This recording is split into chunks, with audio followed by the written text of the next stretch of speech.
It took away the fear. It took away the worry. It took away anything that I was feeling that I didn't want to feel. All my money went to gambling, drugs, all of it. His wallet would be gone. His phone would be gone. His car impounded, him in jail. I glamorized living on the streets of San Francisco. I glamorized inflicting self-pain and pain on others. The place I was living in was squalor. They were scared. They didn't know if I was alive or dead. I wanted to die, but I didn't want to kill myself. She ended up living in cardboard boxes right by the train station in Miami. We had a car accident, and the passenger was killed. The child seat actually went through the window. I continued to drink and drive. After a particularly bad night, I remember just sitting in my bed watching the clock and waiting until 5:30 in the morning because I thought that would be a reasonable time for me to wake up. My mom, like 5:29, I ran down the stairs and I said, "Mom, I need help." And I remembered when I went to start Renaissance that the first rule of medicine is doctor, do no harm. So I started thinking about doctor, do no harm. How would that apply in a chemical dependency setting? And the way I saw it was, do not enable. My mom was like, "Isn't it such a good feeling that you're never gonna have to use drugs or drink ever again?" I was like, "Get me out of the car, stop the car, turn it around." My daughter ran away before family weekend, if I recall correctly. And I was running after her to stop her. I mean, running down the hallway. And my director was Rich Craig, and he said, "Stop, don't chase her, let her go." Our therapist told us, do not answer her calls, just let her be. Of course, I was a basket case. She went down, she went to the corner, she turned around, she came back up. He said, "You did what her family's been doing all along. You've been chasing her. We're not going to chase her." Take away the addiction, and it's just behaviors. The concept that the family is the patient and the patient is the family is huge. There would be things missing. I was definitely in denial. We searched her apartment, drove through her neighborhood at night. The family has been impacted by addiction. Rescues required larger resources, more time. I was a parent with 4 children, and all of a sudden, I became the patient. They took away my cigarettes, they went through my luggage, and I thought, oh my God, you know, I'm here. I mean, patients don't drop out of the sky from a vacuum into treatment. Patients come from a social context. And the most important part for most of us, our social context is the family system. But it was the best thing that ever happened to me because they got inside of me and they opened me up. They're not afraid of the mess.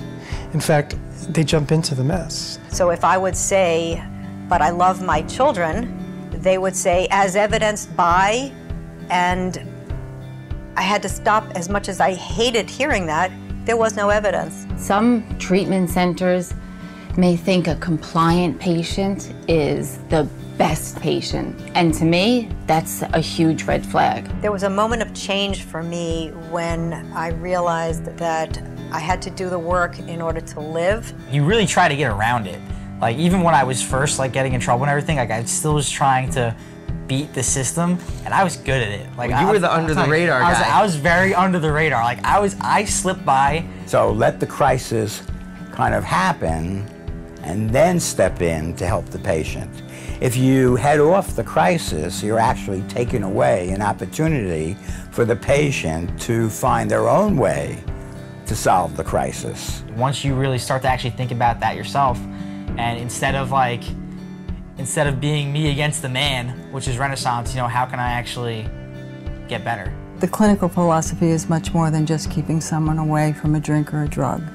It's about developing integrity. It's about developing a transparency to themselves. We don't believe the family caused their addiction, but what we do believe is that addiction is threaded through a family system in many, many different ways. You definitely need to bring your humble side with you if you're going to succeed in those family sessions. I mean, restructuring was cool, and I mean, I think we noticed a change in our parents right away. You know, especially once we got down here, it was kind of just like, you know, you're on your own. You know, you have to do what you got to do. And it's probably the best thing that they ever did for us. We have such an amazing group of alumni that want to give back.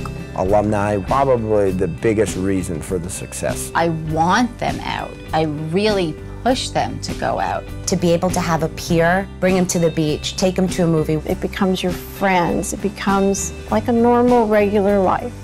We have 400 local alumni, 8,000 family members. We have 1,000 family buddies. The first time we went out for coffee and then we went to a meeting and then we talked. All of a sudden someone was across from me who understood exactly what my fears were, what my confusion was.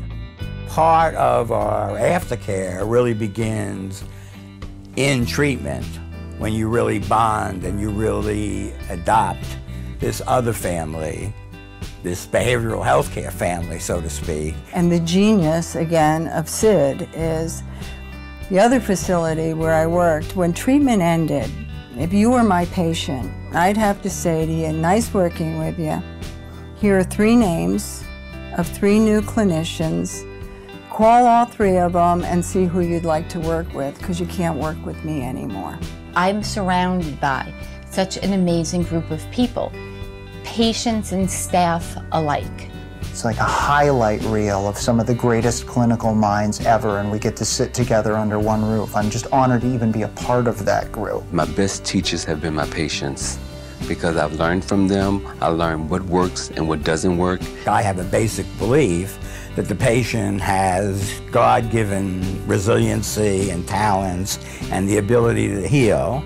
I'd like to say thank you to SID, to Caron Renaissance. Thank you for saving my life. Thank you for saving my family's lives. Without all the donors and all of you, I don't know where I'd be. Thank you so much.